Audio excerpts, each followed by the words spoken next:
So mango flavor atong ablihan. For today's video kay maghimo tag ice cream guys. Mango flavor ang atong ice cream.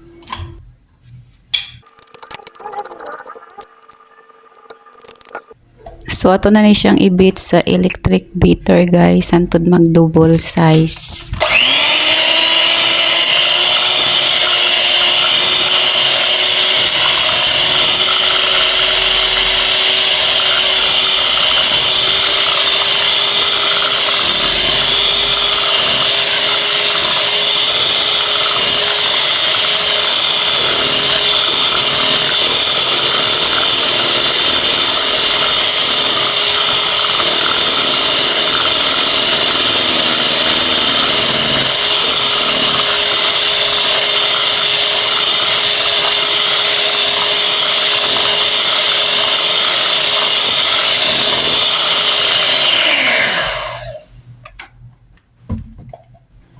Then ato siyang i-mix para mag-mix tanan ang mga ingredients.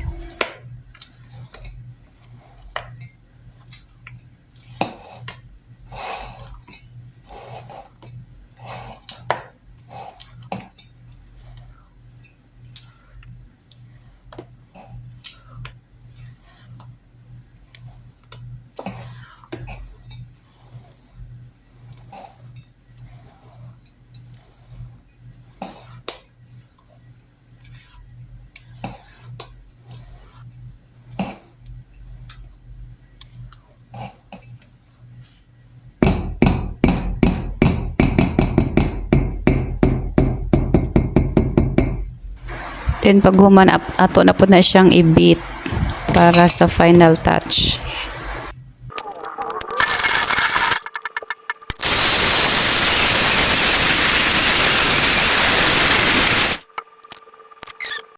So mo na ni ang final result guys. Ready na ni siya para ibutang sa freezer.